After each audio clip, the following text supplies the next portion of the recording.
ನೀವೆಲ್ಲ ಬಂದಿದ್ದೀರಾ. Green March ಮತ್ತೆ ವನ ಮಹೋತ್ಸವದ್ದು ಇಂಪಾರ್ಟೆನ್ಸ್ ತಮಗೆಲ್ಲ ಗೊತ್ತಿರೋವಂಥದ್ದೇ.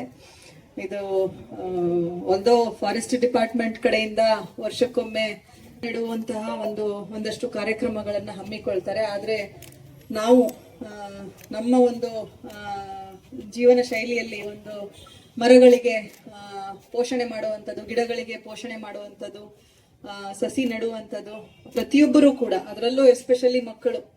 ಯಾಕಂದ್ರೆ ನಿಮ್ಮ ಬೆಳವಣಿಗೆ ಜೊತೆಗೆ ಸಸಿಗಳು ಬೆಳವಣಿಗೆ ಆಗುವಂಥದ್ದನ್ನ ನೋಡ್ಲಿಕ್ಕೆ ಸಿಗುತ್ತೆ, ಅದೊಂದು ಖುಷಿ ಇರುತ್ತೆ.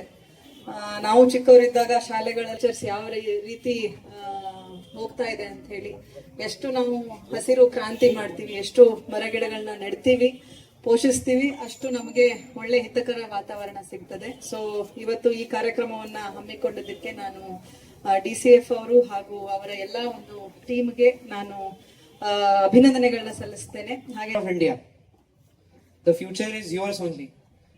ನಮ್ಮ ಫ್ಯೂಚರ್ ಗ್ರೀನ್ ಆಗಿರ್ಬೇಕು. ಪರಿಸರ ಇದ್ರೆ ನಾವಿರ್ತೀವಿ, ಪರಿಸರ ಇಲ್ಲ ಅಂದ್ರೆ ನಾವಿರಲ್ಲ.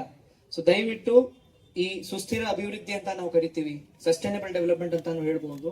ಸಸ್ಟೈನಬಲ್ ಡೆವಲಪ್ಮೆಂಟ್ ದಾರಿಯಲ್ಲಿ ನಾವು ಹೋಗಿದ್ರೆ ಮಾತ್ರ ನಮ್ಮ ಭವಿಷ್ಯ ಚೆನ್ನಾಗಿರ್ತದೆ. ಸೊ ದಯವಿಟ್ಟು ತಾವು ಎಲ್ಲರೂ ಪರಿಸರ ಸಂರಕ್ಷಣೆಕ್ಕಾಗಿ ಹೋರಾಡಬೇಕು. ಮತ್ತು ಯಾವಾಗ್ಲೂ ಎಫಾರೆಸ್ಟೇಷನ್ ಆಗಲಿ, ಸೋಷಿಯಲ್ ಎಫಾರೆಸ್ಟೇಷನ್ ಆಗಲಿ, ಟ್ರೀ ಪ್ಲಾಂಟೇಶನ್ಸ್ ಆಗಲಿ, ಇವೆಲ್ಲ ಆಕ್ಟಿವಿಟೀಸ್ಗೆ ಬೆಂಬಲ ಕೊಡಬೇಕು. Because the future has to be green for our future and our nation's growth. And ಈ ಒಳ್ಳೆ ಗ್ರೀನ್ ಮಾರ್ಚ್ ಅರಣ್ಯ ಇಲಾಖೆಯವರು ಆರ್ಗನೈಸ್ ಮಾಡಿದ್ದಾರೆ. ನಮ್ಮ ಜಿಲ್ಲಾಡಳಿತ ವತಿಯಿಂದ ತಮ್ಮ ಇಲಾಖೆಗೆ ಧನ್ಯವಾದಗಳು ಸರ್. ಇದು ಒಂದು ಒಳ್ಳೆ ತಾರೀಖನ್ನ ನಾವು ಸಪ್ತಾಹವನ್ನಾಗಿ ವನ ಮಹೋತ್ಸವವನ್ನ ಆಚರಿಸ್ತೇವೆ. ಇದರ ಒಂದು ಮೂಲ ಉದ್ದೇಶ ಏನಂತಂದ್ರೆ, ಸಾರ್ವಜನಿಕರಲ್ಲಿ ಪರಿಸರ ಸಂರಕ್ಷಣೆ, ಕಾಡನ್ನ ಬೆಳೆಸುವುದು, ಸಂರಕ್ಷಿಸುವುದು, ಹಸಿರನ್ನ ಹೆಚ್ಚಿಸುವುದು, ಈ ಒಂದು ವಿಚಾರಗಳ ಬಗ್ಗೆ ಒಂದು ಜಾಗೃತಿಯನ್ನ ಮೂಡಿಸ್ತಕ್ಕಂಥದ್ದು ಇದರ ಮೂಲ ಉದ್ದೇಶ.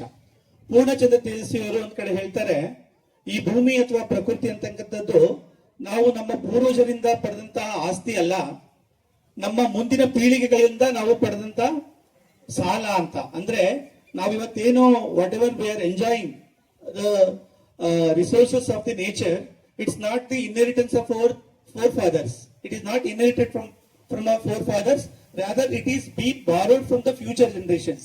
ಆ ಒಂದು ಹಿನ್ನೆಲೆಯಲ್ಲಿ ಇವತ್ತು ಇರ್ತಕ್ಕಂಥ ಪ್ರಕೃತಿಯನ್ನ ನಾವು ಸಾಲ ಅಂತ ತೆಗೆದುಕೊಂಡಿರೋದ್ರಿಂದ ನಿಮ್ಮ ಪೀಳಿಗೆಗಳಿಗೆ, ನಿಮ್ಮ ನಂತರದ ಪೀಳಿಗೆಗಳಿಗೆ ಅದನ್ನ ಇರುವಂತ ರೀತಿಯಲ್ಲಿ ಅಥವಾ ಇದಕ್ಕಿಂತ ಉತ್ತಮ ರೀತಿಯಲ್ಲಿ ಅದನ್ನ ಹಸ್ತಾಂತರಿಸಬೇಕು, ಅದನ್ನ ನಿಮಗೆ ಹ್ಯಾಂಡ್ ಓವರ್ ಮಾಡಬೇಕು.